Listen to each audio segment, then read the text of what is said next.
یہ اپنے آپ کو غلط ثابت کرنا کہ ہاں غلطی مجھ سے بھی، خطا مجھ سے بھی، اور اس بنیاد کے پر نفس کے اندر عاجزی پیدا ہوتی ہے، سرکشی پیدا نہیں ہوتی. تو یہی وہ چیز ہے جو بیان کر رہے ہیں کہ نفس کی رعونت اور طیش سے پاک نہیں ہو پاتا ہے نفس. دعا جو آپ صلی اللہ علیہ وسلم سے ثابت نہ ہو اس کے آگے بیان کرتے ہیں اس کو اللہ سے قریب کرنا، اس کے رب سے تعلق جوڑنا، یہ ساری چیزیں اس کے اندر نہیں ہوتی. نفس میں امید اور ڈر و خوف کا ہونا، ان بدعتی دعاؤں میں نہ کسی کو اطمینان حاصل ہوتا ہے اور نہ ہی وہ سیدھے راستے کی طرف رہنمائی کرتی ہے.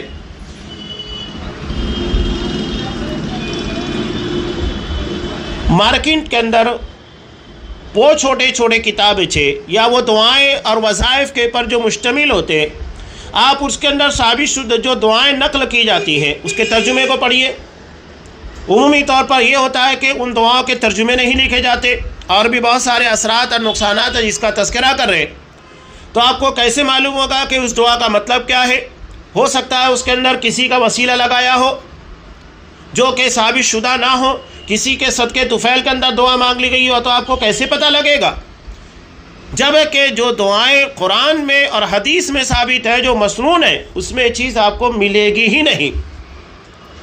تو یہ ان بدعتی دعاؤں کا پہلا اثر ہے کہ نفسوں کے اندر جو رعونت طیش ہوتا ہے وہ پاک نہیں ہو پاتا، اپنی عاجزی اور خاکساری کا ادار نہیں ہو پاتا، رب سے تعلق نہیں جڑتا ہے. جبکہ شرعی اور مسنون دعائیں دل اور نفس کی بیماریوں اور شیطانی خواہشات جیسی بیماریوں کے لیے نفع بخش دوا کا کام کرتی ہے. دعا کے اثرات ہیں. اگر آپ مسنون دعا کا ترجمہ پڑھ لیں، سمجھ لیں، تو یقینی بات ہے کہ اس کا اثر آپ کی زندگی کے اندر ہوگا. علامہ ابن قیم رحمۃ اللہ علیہ کہتے ہیں کہ میں مکہ کے اندر تھا ایک طویل مدت کے لیے. وہاں میرے پاس جیب خرچ تک نہیں تھا، کھانے کے لیے کچھ نہیں تھا. اس عالم میں مجھے بیماری لگتی تو میں سورہ فاتحہ پڑھ کر دم کر لیا کرتا، اس سے اللہ مجھے شفا دیتا. ایک لمبی مدت تک میں نے صرف سورہ فاتحہ کے ذریعے اپنا علاج کیا. یہ یقین، توکل اور اعتماد کی بات ہے. اللہ کے پر آپ یقین کیجئے، یقیناً اللہ آپ کے ساتھ ویسا ہی کرے گا جیسا آپ امید کرتے ہیں.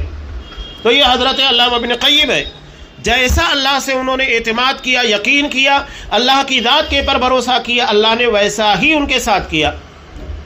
تو یہ بہت اہم چیز ہے. تو یہ مسنون دعائیں نفس کی بیماریوں اور شیطانی خواہشات جیسی بیماریوں کے لیے نفع بخش دوا ہے. اور جس نے اس کے بدلے بدعتی دعاؤں کا اہتمام کیا، اس نے اعلیٰ اور بہتر کو کمتر اور حقیر کے ذریعے بدل دیا. یعنی جو سب سے بہتر تھی مسنون دعائیں انہیں ترک کر دیا، اور جو کمتر اور حقیر تھی یعنی آپ صلی اللہ علیہ وسلم سے ثابت نہیں تھی اس کو اختیار کیا. اب یہاں دوسرا نقصان، دوسرا اثر بدعتی دعاؤں کا جو آپ صلی اللہ علیہ وسلم سے ثابت نہیں ہے اس کا بیان کر رہے ہیں. یہ کہتے ہیں کہ بدعتی دعاؤں کی وجہ سے بندہ بڑے اور عظیم اجر و ثواب سے محروم ہو جاتا ہے. کیوں محروم ہو جاتا ہے اس کی وجہ بیان کریں. جو اجر و ثواب اس شخص کو ملتا ہے جو مسنون دعاؤں کو لازم پکڑتا ہے. مسنون دعا کا سب سے بڑا فائدہ یہ ہے کہ وہ دعائیں قرآن سے ثابت ہے، حدیث سے ثابت ہے. تو ان دعاؤں کا یقینی طور کے پر ہمیں عبادت کا ثواب ملے گا، اس لیے کہ ہم نے مسنون دعاؤں کا اہتمام کیا ہے. بندہ جتنا وقت دعا کرے گا اتنا وقت اسے عبادت میں شامل کیا جائے گا اور اس کا فائدہ اس کی زندگی کے اندر ہوگا، اس کا اثر ہوگا. لیکن اگر آپ نے غیر مسنون دعا مانگی تو آپ کو عبادت کا ثواب نہیں ملے گا، اس لیے کہ وہ ثابت ہی نہیں ہے. اور اس کی اسی طرح تطبیق دیتا ہے جس طرح وہ وارد ہوئی ہے. بے شک وہ سبقت حاصل کر لیتا ہے اور رب کے عطیات و سخاوت کے پیچھے لگا رہتا ہے. اس کے برخلاف جو بدعتی دعاؤں کے ذریعے دعا کرتا ہے وہ اپنے نفس پر اجر و ثواب سے محروم ہو جاتا ہے اور اسے اللہ کی ناراضگی و غصے کے لیے پیش کرتا ہے. اس لیے کہ جو دعا اللہ نے خود بتائی اسے چھوڑ کر آپ انسان کی بنائی ہوئی دعا کا اہتمام کریں گے تو اللہ ناراض نہیں ہوگا تو کیا ہوگا؟ آگے اور بھی بہت ساری اہم باتیں آ رہی ہیں. یہاں تیسرا اثر بیان کر رہے ہیں کہ بدعتی دعائیں قبول نہیں ہوتی، یعنی جو دعا قرآن اور حدیث سے ثابت نہیں ہے وہ اللہ کے یہاں قبول نہیں ہوگی۔ اب یہاں ایک سوال پیدا ہوتا ہے کہ ایک شخص بیمار ہے، بیمار ہونے کے بعد اسے کوئی مسنون دعا یاد نہیں ہے کہ اس کے ذریعے وہ دعا کر سکے، تو وہ کیا کرے گا؟ اس لیے کہ اس کو قرآن کی کوئی دعا یاد نہیں، اسے حدیث کی کوئی دعا یاد نہیں، تو ایسی صورت میں اس کے لیے چونکہ دعا یاد نہیں ہے تو پہلی وجہ تو یہ ہے کہ اسے دعا یاد کرنے کا اہتمام کرنا چاہیے، اس کی ذمہ داری ہے۔ کوئی بہت لمبی چوڑی اور طویل دعائیں تو ہے نہیں، ایک بیمار شخص کو کتنی آسان دعا کر سکتا ہے۔ حضرت ایوب علیہ السلام کی دعا قرآن مجید نے نقل کی ہے، اتنی مختصر دعا ہے کہ عموماً بہت سارے لوگ ایک دو مرتبہ سننے کے بعد یاد کر لے۔ انہوں نے کیا دعا مانگی؟ قرآن مجید نے سورہ انبیاء میں نقل کیا، انی مسنی الضر وانت ارحم الراحمین، کہ اے میرے پروردگار مجھے تکلیف نے گھیر لیا ہے اور تو بڑا رحم کرنے والا، سب سے زیادہ اپنے بندوں کے پر رحم فرمانے والا ہے۔ بتائیے کتنی مختصر دعا، اس میں کوئی شکوہ نہیں، کوئی شکایت نہیں، آہ و بکا نہیں، تقدیر کے بارے میں کسی قسم کی جزا فضا نہیں کہ میں ہی ملا تھا، مجھے ہی یہ تکلیف پہنچ رہی تھی، یہ بیماری میرے پر کیوں آئی۔ عموماً لوگ یہ غلطیاں کرتے ہیں کہ دعا جب بیمار ہوتے ہیں، کوئی بیماری ان کے پر آتی ہے تو کہتے ہیں کہ میں ہی ملا تھا، یہ بیماری مجھ کو ہی لگنی تھی۔ اللہ نے بیماریوں کو بھی ہمارے لیے گناہوں کی مغفرت کا ذریعہ بنایا ہے۔ اگر یہ بیماریاں، یہ پریشانیاں انسانی زندگی میں نہ ہو تو انسان فرعون بن جائے۔ تکبر کے عالم میں وہ یہاں تک پہنچ سکتا ہے کہ جب اس کی زندگی میں کوئی پریشانی نہ ہو، نہ کوئی بیماری ہو، نہ آزمائش ہو، تو وہ کیسے اپنے آپ کو خاکساری اور تواضع کی طرف لے کر جائے گا۔ یہ بیماریاں، یہ پریشانیاں، یہ آزمائشیں ہمیں جھکاتی ہیں، ہمیں نرم کرتی ہے اور ہمارے مزاج کے اندر کی سختی کو دور کرتی ہیں۔ یہ بہت بڑا فائدہ ان ساری چیزوں کا۔ اور دوسری بات یہ ہے کہ اللہ ان کے پر صبر کرنے کی وجہ سے ہمارے گناہوں کی مغفرت کرتا ہے، یہ ہمارے گناہوں کی مغفرت کا ذریعہ ہے۔ نبی کریم صلی اللہ علیہ وسلم کی مشہور روایت مسلم کی کہ اگر بندے کو کانٹا بھی چبھتا ہے، اس کے پر صبر کرتا ہے تو اللہ اس کے بدلے میں اسے اجر دیتا ہے۔ اور پھر بیماری اگر طویل ہو، بہت سارے لوگوں کو عام طور سے دیکھیے بیماریاں لگتی ہے، تسلسل ہوتا ہے اس میں، ایسا نہیں ہے کہ آپ کا سر درد کر رہا ہے یا تو آپ کو بخار ہو گیا، اس کی بنیاد کے پر آپ نے دوا کھائی، ٹھیک ہو گئے۔ کچھ بیماریاں ایسی ہیں آج کے دور میں جو تسلسل، یہاں تک کہ موت تک وہ بیماری باقی ہوتی ہے، چاہے آپ بلڈ پریشر کی بات کہیے، شوگر کی بات کہیے، اور بہت ساری بیماریاں، یہ انسان کو قبر تک پہنچا دیتی ہے، وہاں تک ساتھ نہیں چھوڑتی ہے۔ اب اتنی طویل بیماریوں کے اندر صبر کرنا یہ آسان کام نہیں ہے۔ خاص طور سے آپ دیکھیے کہ جو شوگر کے پیشنٹ ہیں ان لوگوں کو کتنا احتیاط برتنا پڑتا ہے، کھانے میں، کھانے کی ٹائمنگ میں، اور اپنے آپ کو مختلف چیزوں سے بچانے میں، اس لیے کہ زخم کے لگنے کے بعد زخم جلدی بھرتا نہیں ہے، اور پھر شوگر کے بڑھنے کے بعد ان کی کیفیت، ان کی تکلیفیں بڑھ جاتی ہیں۔ تو اللہ کی طرف سے یہ ایک آزمائش ہے، صبر کرنے کی وجہ سے اللہ اس کا بدلہ زیادہ دے گا۔ تو ایسے موقع کے پر دعا کیا کرنا چاہیے؟ جو ثابت شدہ ہو۔ تو میں یہ کہہ رہا تھا کہ آپ صلی اللہ علیہ وسلم سے ثابت شدہ دعا اگر کسی کو یاد نہیں ہے، کسی پریشانی، مصیبت اور تکلیف کی، تو ٹھیک ہے، ایسی صورت میں قرآن مجید کہتا ہے لا یکلف اللہ نفسا الا وسعها، اللہ ہر کسی کو اس کی طاقت کے موافق ہی تکلیف دیتا ہے، ذمہ داری دیتا ہے۔ تو چونکہ اسے دعا یاد نہیں ہے تو اپنی زبان کے اندر دعا کر سکتا ہے، اس میں کوئی قباحت نہیں، لیکن افضل اور بہتر یہی ہے کہ وہ مسنون دعاؤں کو یاد کرے اور انہی کے ذریعے اللہ سے دعا مانگے۔ یہاں تیسرا برا اثر بدعتی اور نئی نئی دعاؤں کا بیان کر رہے ہیں کہ بدعتی دعائیں قبول نہیں ہوتی، یعنی جو دعائیں نبی کریم صلی اللہ علیہ وسلم سے ثابت نہیں، غیر مسنون دعا ہے، اس کے بارے میں بیان کیا جا رہا ہے کہ وہ دعا قبول نہیں ہوتی۔ جب دعا کا بنیادی مقصد اس کا قبول ہونا ہے، پسندیدہ چیزوں کا حاصل ہونا اور ناپسندیدہ چیزوں کا دور ہونا ہے، اور بدعتی دعاؤں سے مقصد حاصل نہیں ہوتا، اس لیے وہ قبول نہیں ہوتی۔ یہاں عام طور سے دیکھیے جو جھاڑ پھونک کا کام کرنے والے ہیں، راقی،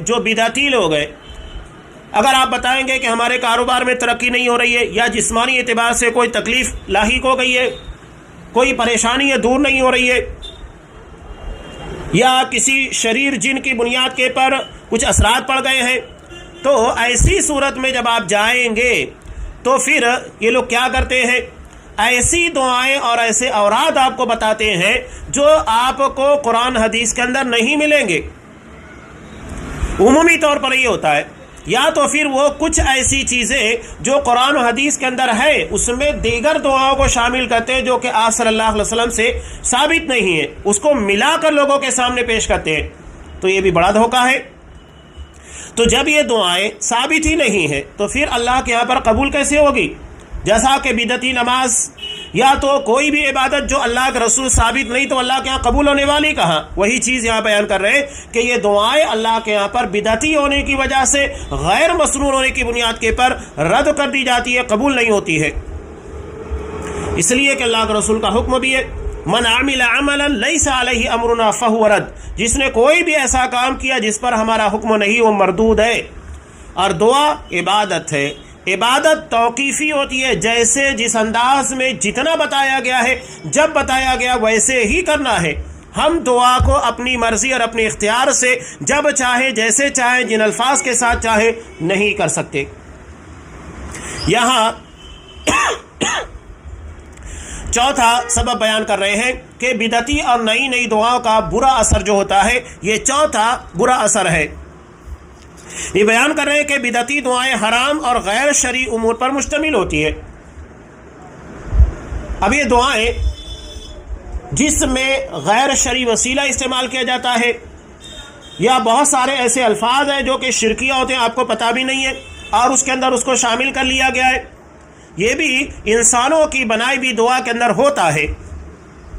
یہ کہہ رہے ہیں کہ اس میں حرام اور شرکیہ وسائل ہوتے ہیں، اور بدعت شرک اور گمراہی کی طرف لے جاتی ہے، جیسے بدعتی وسیلے کے ذریعے غیر اللہ سے مدد مانگنا، اور اس سے دعا کرنے کا دروازہ کھل جاتا ہے، اور کبھی کبھی دعا میں حد سے تجاوز کر کے اللہ رب العزت کو برے آداب سے پکارا جاتا ہے، اور کبھی کبھی دعا میں حرام امور دوسری بدعت کی طرف لے جاتے ہیں، جیسے ان دعاؤں کے لیے ایک مخصوص وقت، مخصوص مکان اور صفات کو متعین کر کے ایک خاص ترنم کے ذریعے آواز کو بلند کر کے فصیح و بلیغ شاعری، خراب عبارات جو سننے میں قبیح معلوم ہوتی ہے اور فطرت سلیمہ اسے ناپسند کرتی ہے، اس طرح کی دعا کی جاتی ہے، اور یہ سب چیزیں کرنا دعا میں حرام ہے۔ یہ جو چیزیں تفصیل کے ساتھ انہوں نے بیان کی ہے، ہم پہلی چیز لیتے ہیں جو اس کے اندر بیان کیا گیا کہ حرام اور شرکیہ وسائل ہوتے ہیں۔ وسیلہ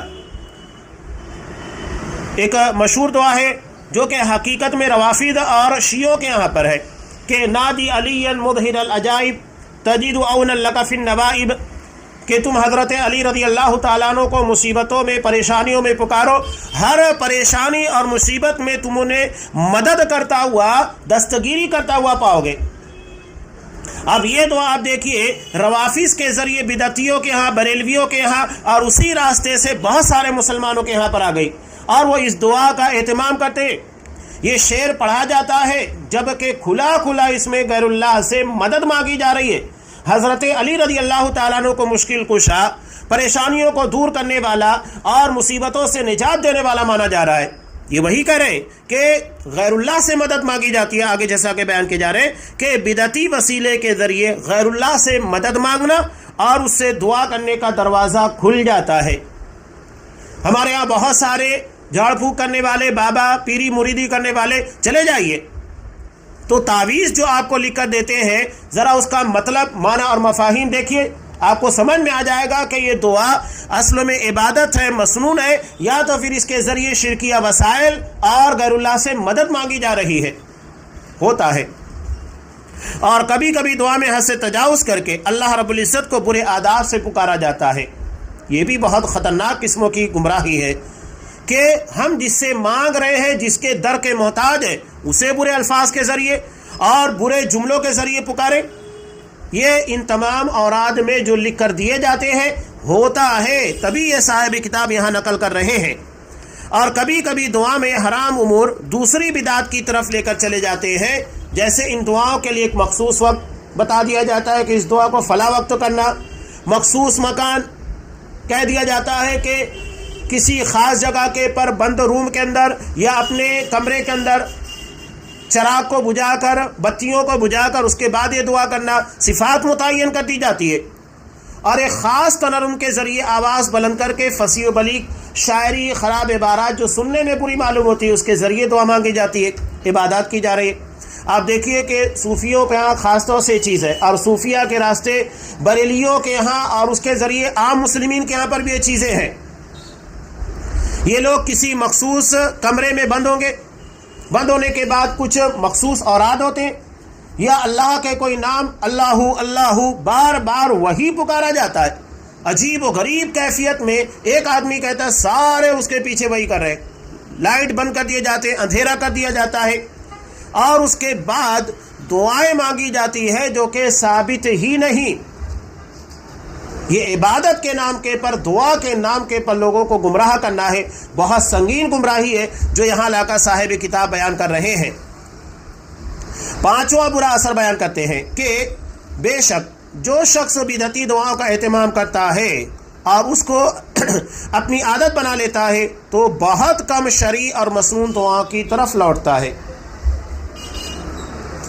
زیادہ دور جانے کی بات کیا ہے؟ ایک عام مثال ہمارے یہاں پر نبی کریم صلی اللہ علیہ وسلم نے نماز کا سلام پھیرنے کے بعد، فرض نماز، جو مسنون اوراد اور اذکار بتائے ہیں جو آپ صلی اللہ علیہ وسلم سے ثابت شدہ ہیں، نماز کے پڑھنے کے بعد ہر کسی کو نماز پڑھنے کے بعد اسی جگہ پر جہاں اس نے نماز پڑھی ہے ان کو پڑھنا چاہیے۔ آپ صلی اللہ علیہ وسلم کی سنت ہے، صحابہ کو آپ نے تعلیم دی ہے، کون اس کا اہتمام کرتا ہے؟ افسوس کی بات یہ ہے کہ ہمارے اپنے لوگ نہیں کرتے صحیح طور پر، جبکہ مساجد میں اس کے فریم لگا دیے گئے تاکہ آسانی سے یاد نہیں ہے تو دیکھ کر آپ پڑھ لو، اور بہت سارے نہیں ہے کہ آپ کو پڑھنے میں بہت وقت لگے، 2 سے 3 منٹ کا وقفہ ہوتا ہے، آپ آسانی کے ساتھ اس کو پڑھ سکتے ہیں۔ چھوٹی چھوٹی دعائیں لیکن بہت جامع اور شاندار بہترین دعائیں ہیں، لوگ اس کا اہتمام نہیں کرتے۔ ہوتا کیا ہے، امام صاحب نے سلام پھیرا، سلام پھیرنے کے بعد اس نے ہاتھ اٹھا دیا، سارے مصلی اسی کے پیچھے ہاتھ اٹھاتے ہیں۔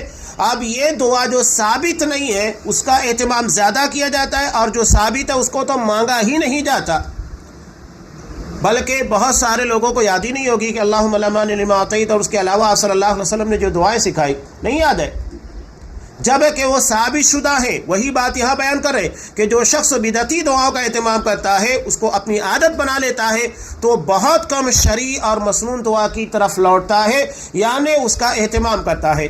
آپ بدعتیوں کے یہاں چلے جائیے، بہت ہی کم تعداد میں ایسے لوگ ملیں گے کہ ہو سکتا ہے کہ کسی کو سلام کے پھیرنے کے بعد کی دعائیں یاد ہو، ورنہ یاد نہیں ہے۔ اور جو چیز نہیں ہے، غیر مسنون ہے، آپ صلی اللہ علیہ وسلم سے ثابت نہیں ہے، اس کا اہتمام خاص طور سے کیا جاتا ہے۔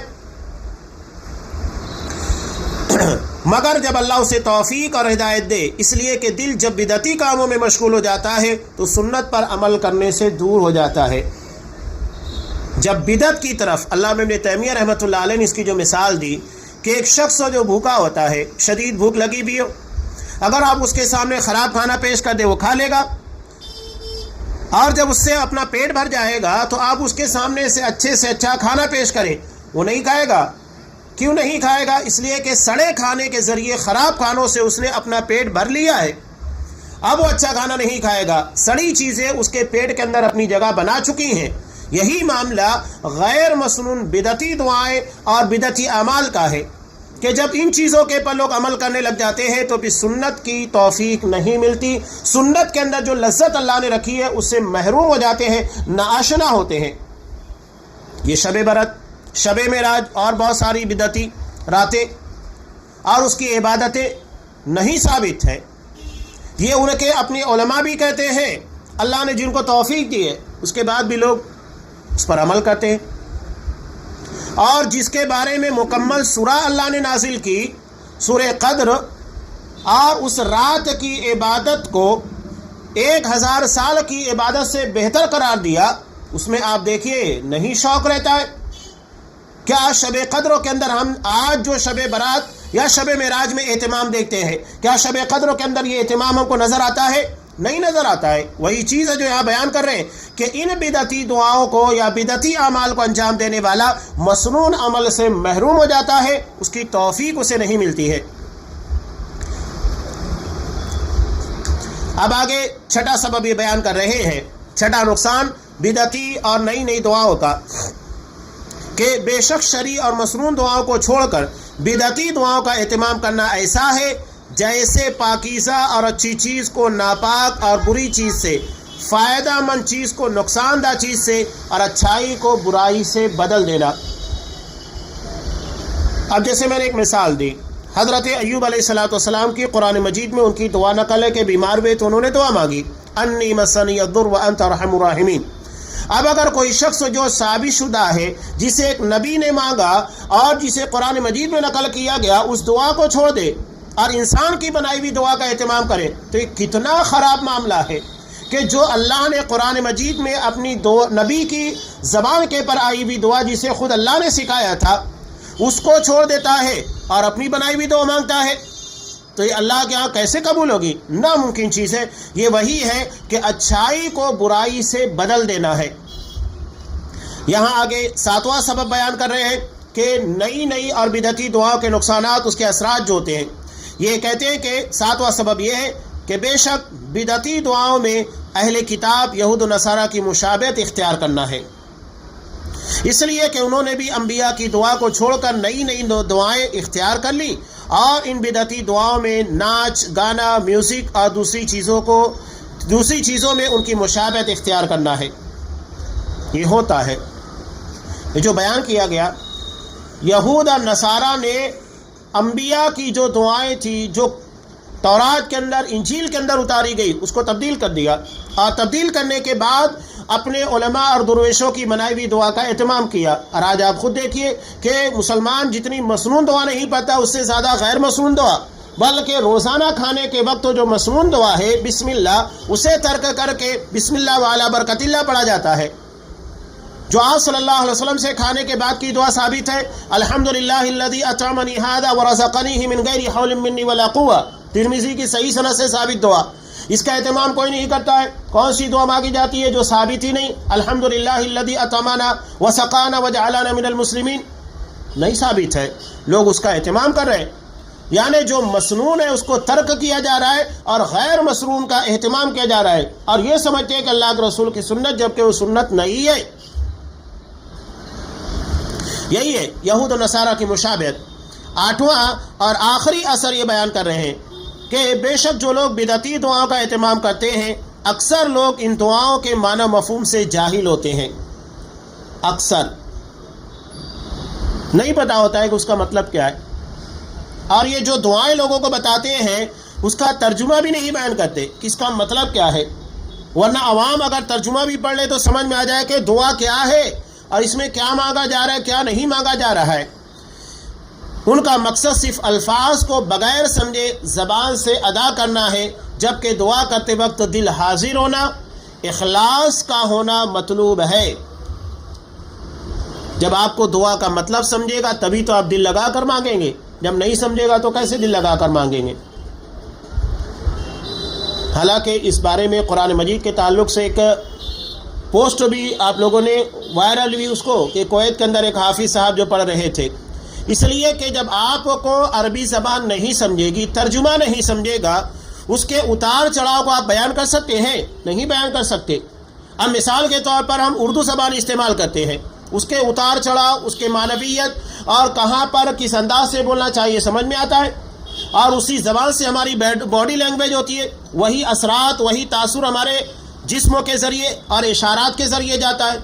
اگر یہی کام ایک انگریز ہے، یا مثال کے طور کے پر وہ شخص جسے اردو آتی ہی نہیں ہے، چاہے وہ یورپ کا رہنے والا ہو، عرب کا رہنے والا ہو، اگر وہ اردو زبان استعمال کرے، بولے جتنا اس کو یاد ہے، تو کیا وہی اثر ہوگا، وہی لہجہ ہوگا، وہی انداز ہوگا؟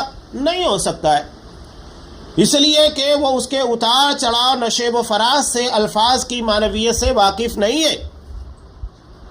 یہ بہت خطرناک اثر پڑتا ہے۔ تو دل لگا کر اخلاص کے ساتھ دعا مانگنا ہے، اور یہ اسی وقت ہوگا جب ہم دعا کی معنویت کو سمجھیں گے۔ تو دعا کا معنی سمجھنا بہت ضروری ہے۔ اب یہاں اس ذیلی عنوان کو ختم کر کے صاحب کتاب نے آگے جو عنوان قائم کیا ہے وہ ہے جامع کلمات اور معصور دعائیں۔ جامع کا مطلب یہ ہوتا ہے کہ جس میں الفاظ کم ہو، جملے مختصر ہو، کم ہو، اور اس کا معنی بہت زیادہ ہو۔ مثال کے طور پر جیسا کہ آگے بہت ساری چیزیں آئے گی، ربنا آتنا فی الدنیا حسنہ وفی الآخرۃ حسنہ وقنا عذاب النار، یہ سب سے جامع دعا ہے۔ ہم اللہ سے کیا دعا مانگتے ہیں؟ ربنا آتنا فی الدنیا حسنہ، اے ہمارے رب تو دنیا میں ہمیں حسنہ یعنی اچھائیاں بھلائیاں عطا کر۔ اب جتنی بھلائیاں جتنی اچھائیاں ہماری زندگی کے لیے ضروری ہے وہ سب کے سب دنیا کے اندر جو ہونی چاہیے مانگ لی گئی۔ اب ایک ایک چیز آپ کو گنانا نہیں ہے کہ مجھے مال میں برکت دے، مجھے اولاد کے اندر برکت دے، مجھے پریشانیوں سے دور رکھ، میرے پر آنے والی مصیبتوں کو ٹال دے۔ سب چیزیں اس ایک دعا کے جملے کے اندر شامل ہو جاتی ہے۔ دنیا کی ساری بھلائیاں مانگی گئی، اور آخرت کی ساری بھلائیاں، اور جہنم کے عذاب سے بچنا۔ جس کی زندگی کے اندر یہ ہو اس کی دنیا اور آخرت سب کامیاب ہو جائے گی، وہ کہیں ناکام نہیں ہوگا۔ یہی جامع دعاؤں کی برکت ہوتی ہے۔ تو یہ جامع دعا، جامع کلمات اور معصور دعائیں، انہی ذریعے سے دعا مانگنا چاہیے۔ جوامع الکلم، اس کے بارے میں کہتے ہیں کہ جوامع الکلم سے مراد جس کے الفاظ کم ہو لیکن وہ عظیم معنی اور مفاہیم پر دلالت کرتا ہو۔ جیسا کہ میں نے ایک مثال دی ربنا آتنا فی الدنیا حسنہ کے ذریعے، یہ ایک لائن کی مختصر سی دعا ہے لیکن یہ دنیا اور آخرت کی ساری بھلائیوں کو سمیٹے ہوئے ہے۔ یہی ہے جوامع الکلم، یعنی جس میں الفاظ کم ہو، جملے کم ہو، اور معنی بہت وسیع ہو، ساری چیزیں اس کے اندر شامل ہو جائے۔ اب یہاں ایک حدیث پیش کر رہے ہیں۔ حضرت عائشہ صدیقہ رضی اللہ تعالیٰ عنہ کہتی ہیں کہ رسول اللہ صلی اللہ علیہ وسلم یستحب الجوامع من الدعاء، آپ جامع دعائیں پسند کرتے تھے، وَيَدَعُ مَا سِوَى ذَلِكَ، اور جامع دعاؤں کے علاوہ جو دعائیں ہوتی تھی اس کو ترک کرتے، چھوڑ دیتے۔ ایسا نہیں کہ خوب لمبی چوڑی چوڑی بہت ساری دعائیں مانگے، نہیں، آپ صلی اللہ علیہ وسلم جامع مختصر دعائیں مانگتے اور اس کے علاوہ دعاؤں کو ترک کرتے۔